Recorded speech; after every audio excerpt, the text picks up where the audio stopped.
Hello everyone, welcome to my channel HD Orion. हम पढ़ रहे हैं accountancy for class 12 TS Grewal की टेक्स्ट बुक से 2024 edition volume 1 accounting for partnership forms chapter 5 retirement of a partner. और इस video में हम पढ़ेंगे questions related to preparation of revaluation account, partners capital accounts and balance sheet. So let us see question number 28. Partnership deed of C and D who are equal partners has a clause that any partner may retire from the firm on the following terms by giving a 6 months notice in writing. So firm के partnership deed में लिखा है कि 6 months notice पे कोई भी partner retire हो सकता है। और रिटायरमेंट के समय क्या होने वाला है? The retiring partner shall be paid. क्या मिलेगा उसे रिटायर्ड पार्टनर को? The amount standing to the credit of his capital account and current account. His share of profit to the date of retirement calculated on the basis of average profits of the 3 preceding completed years. Half the amount of goodwill of the firm calculated at 1.5 times the average profit of the 3 preceding completed years. C gave a notice on 31st March 2023 to retire on 30th September 2023. अब सी ने retirement का notice दे दिया, 6 months पहले notice दिया है। When the balance of his capital account was ₹6,000 and his current account, which is a debit balance of ₹500. The profit for the 3 preceding completed years ended 31st March were 2021 ₹28,000, 2022 ₹22,001 and 2023 ₹1,600. Determine the amount due to C as per the partnership agreement.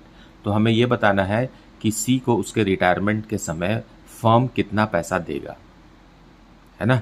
तो ये हमें सिर्फ calculate करना है, हमें कोई laser नहीं बनाना, कुछ नहीं बनाना, सिर्फ एक स्टेटमेंट जैसे बस कैलकुलेट करना है कि ये अमाउंट, मतलब यहाँ जो 3-4 अमाउंट दिए हुए हैं इनमें से रिटायरिंग पार्टनर का पोर्शन कितना है और उसका ग्रैंड टोटल क्या है।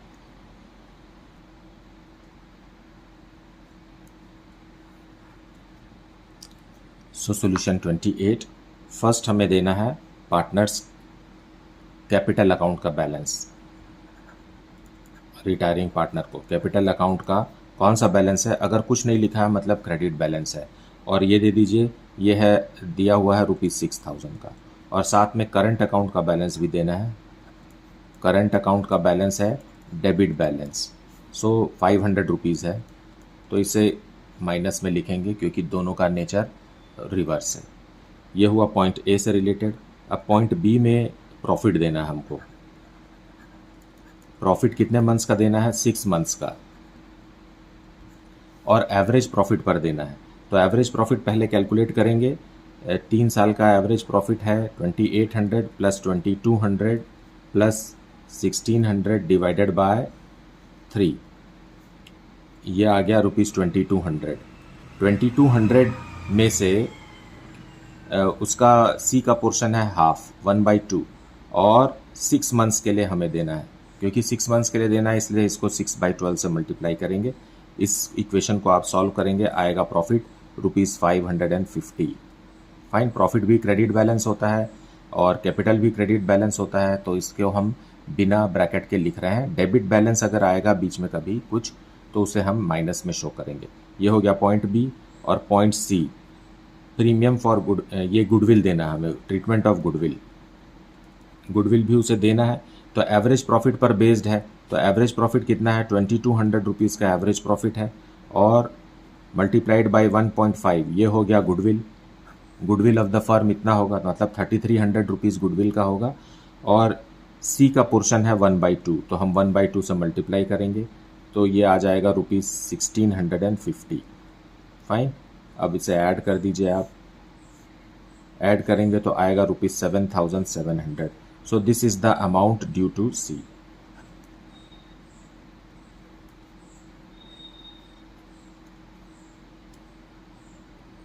सोचिए यहाँ गुडविल जो है वो एक एसेट है और गुडविल डेबिट बैलेंस शो करता है, लेकिन फिर भी हमने इसको पॉजिटिव इसलिए दिखाया है क्योंकि हम गुडविल उसे ट्रांसफ़र कर रहे हैं, तो कैपिटल अकाउंट के क्रेडिट में ही जाएगा। ये भी कैपिटल अकाउंट के क्रेडिट में जाएगा, ये भी क्रेडिट में जाएगा, ये भी क्रेडिट में जाएगा, लेकिन ये जो है ये कैपिटल अकाउंट के डेबिट में जाएगा। सी को माइनस करेगा ये। Fine, so as a result the answer is 7700। चलिए देखते हैं question number 29। Alpha, beta and gamma are in partnership sharing profits in the ratio of 5:3:2। Their balance sheet on 1st April 2024, the day Beta decided to retire from the firm, was as follows. Alpha's capital rupees 3 lakh, Beta's capital rupees 2 lakh, Gamma's capital rupees 2 lakh. General reserve rupees 1 lakh, sundry creditors rupees 1 lakh. Assets में दिया हुआ है building rupees 2,50,000, machinery rupees 1,50,000, investments rupees 2,50,000, debtors rupees 1 lakh, stock rupees 50,000 and cash at bank rupees 1 lakh. Grand total है rupees 9 lakh. The terms of retirement were Beta takes goodwill from Alpha rupees 30,000 and from Gamma rupees 40,000 for going his share of profits. Now ये एक अच्छा sentence है। यहाँ पर beta जो retiring partner है उसको गुडविल अल्फ़ा और गामा दे रहे हैं 30,000 रुपीज़ और 40,000 रुपीज़। तो ये गेनिंग रेशियो ही यहाँ से समझ लीजिए आप, ये 3:4 है। ये हालांकि इस क्वेश्चन में हमें गेनिंग रेशियो की ज़रूरत नहीं है क्योंकि यहाँ ऑलरेडी अमाउंट दिया हुआ है, लेकिन आपको यहाँ से भी क्लू लेना चाहिए कि गेनिंग रेशियो कैसा है, क्योंकि कई बार ऑब्जेक्टिव टाइप क्वेश्चंस में ऐसा क्वेश्चन दे देगा और कह रहे हैं कि गेनिंग रेशियो क्या है। So at that time we should not be confused. Fine. Stock to be appreciated by 20% and building by rupees 50,000. Investments were sold for rupees 2,70,000. Beta is paid by bank draft. Prepare revaluation account, partners capital accounts and balance sheet of the new firm.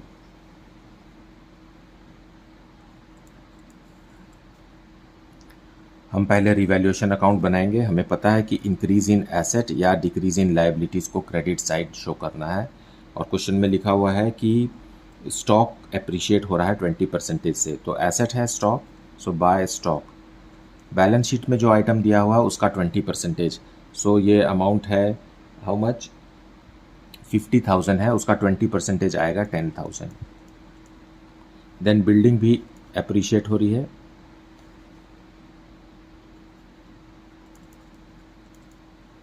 सीधा 50,000 rupees amount ही दिया हुआ है question में, और investments भी,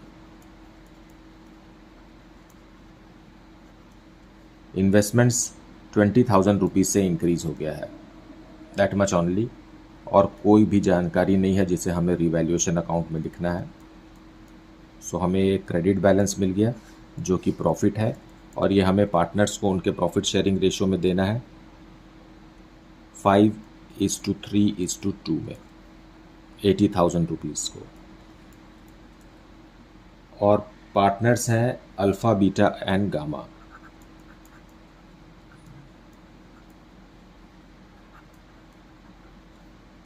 सो 80,000 को हम break करेंगे 5:3:2 में, आएगा रुपीज़ 40,000, रुपीज़ 24,000 एंड रुपीज़ 16,000।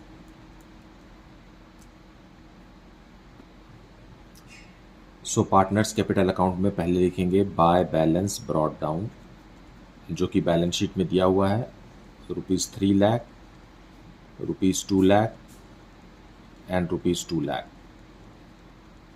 फिर रिवैल्यूएशन का प्रॉफिट लिख दीजिए। रिवैल्यूएशन का प्रॉफिट है रुपीज़ 40,000, 24,000 एंड रुपीज़ 16,000। देखिए बैलेंस शीट में जनरल रिजर्व भी है, इसे भी ओल्ड रेशियो में बांट दीजिए जनरल रिजर्व को। सो 1 लाख रुपीज़ को 5:3:2 में बांटेंगे तो 50,000, 30,000 एंड 20,000 रुपीज़ आएगा। अब क्वेश्चन में साफ साफ लिखा हुआ है कि रिटायरिंग पार्टनर को गुडविल का अमाउंट दिया जा रहा है कंटिन्यूइंग पार्टनर्स के द्वारा। पहले तो आपको हमेशा हाईलाइट कर देना चाहिए कि कौन सा पार्टनर रिटायर हो रहा है, नहीं तो आपने गलती से अगर किसी दूसरे पार्टनर को रिटायर कर दिया तो अकाउंट्स गलत हो जाएगा। सो अब by Alpha, Alpha's capital and by Gamma's capital.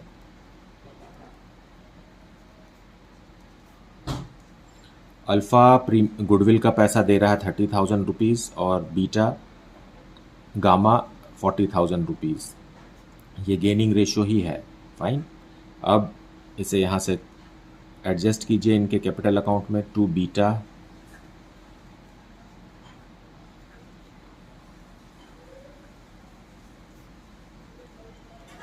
So Alpha और गामा में से निकाल करके हमने रिटायरिंग पार्टनर बीटा को दे दिया।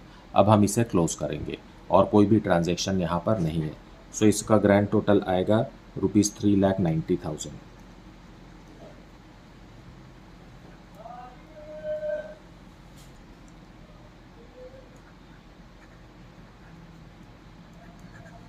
So 3,90,000 minus 30,000 is ₹3,60,000। ओके, और बीटा को तो हमें भेजना है बैंक अकाउंट, बैंक ड्राफ्ट से पैसा दे रहे हैं। सो 3,24,000 आ रहा है इधर, और इतना ही अमाउंट हम 3,24,000 बीटा को देंगे बैंक ड्राफ्ट से। तो टू बैंक लिखिए, यहाँ क्वेश्चन में साफ साफ लिखा हुआ है कि बीटा को बैंक ड्राफ्ट से पेमेंट किया गया। और गामा को क्लोज करेंगे ₹2,36,000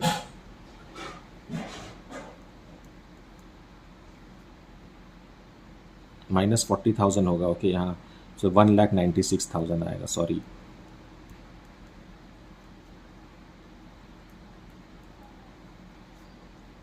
सो इस तरीके से पार्टनर्स कैपिटल अकाउंट बन जाएगा। और इन्हीं क्लोजिंग बैलेंस से, क्योंकि अब कंटिन्यूइंग पार्टनर्स तो अल्फ़ा और गामा है, अल्फ़ा और गामा के बैलेंस से हमें बैलेंस शीट बनाना है। और बीटा जो कि रिटायर्ड पार्टनर है उसका कोई भी जिक्र नहीं होगा, लेकिन बैंक में हमें ₹3,24,000 माइनस करना होगा क्योंकि इससे पेमेंट हो गया है। अब हम बनाएंगे बैलेंस शीट, कैपिटल्स लिखेंगे अल्फ़ा एंड गामा।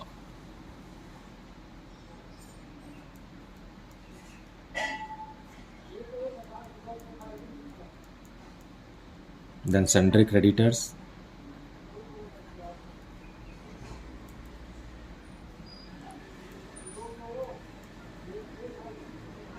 एसेट्स में आ जाइए बिल्डिंग 2,50,000 से ₹50,000 प्लस करने से आएगा ₹3,00,000। मशीन ₹1,50,000। देन इन्वेस्टमेंट्स अब हो गया है ₹2,70,000 का। देन डेटर्स है ₹1,00,000 का।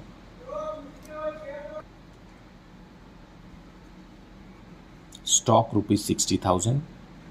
और बैंक, देखिए बैंक में हमारे पास सिर्फ ₹1,00,000 है, और रिटायरिंग पार्टनर बीटा को हमें पेमेंट करना है रुपीज़ हाउ मच 3,24,000। 3,24,000 तो है नहीं, तो बैंक में यहाँ कुछ भी नहीं आएगा। फाइन, ये अब जबकि यहाँ हो जाएगा bank loan, bank overdraft. Fine, beta को हमें देना है ₹3,24,000 और बैंक में सिर्फ ₹1,00,000 है, तो बाकी का हमें ओवरड्रॉ करना पड़ेगा ये ₹2,24,000 का। ओके, आप इसे बैंक लोन भी लिख सकते हैं, यहाँ मैं बैंक ओवरड्राफ्ट लिख रहा हूँ क्योंकि बैंक में हमारे पास इतनी रकम है नहीं, और ना तो कैश बैलेंस दिया हुआ है बैलेंस शीट में जिससे हम की एक बैंक ड्राफ्ट खरीद सकें। बैंक ड्राफ्ट खरीदने के लिए पैसा ही नहीं है, तो आपको बैंक से ओवरड्रॉ करना पड़ेगा, तब जा कर के बैंक ओवरड्राफ्ट खरीदा जाएगा और रिटायरिंग पार्टनर बीटा को पेमेंट किया जाएगा। और क्वेश्चन में कहा गया है कि बीटा को पेमेंट हो चुका है, तो हमें बैंक ओवरड्राफ्ट फैसिलिटी लेना ही पड़ा होगा, है ना। बुक में जो आंसर दिया है वो 6,56,000 है, जो कि पॉसिबल ही नहीं है। फाइन, सो इस तरीके से हमारा बैलेंस शीट का टोटल आएगा ₹8,80,000। I hope you are understanding this, and please do not skip any part of explanation. I suggest you to watch the entire full video for your comprehension to the topic. Please recommend this channel to your friends so that they can also study from this channel, and do mention in the comment section the city from where you are watching this video. Should there be any doubt, please put it in the comment section. Thank you so much for liking, subscribing and sharing this channel. Thank you so much for watching this video.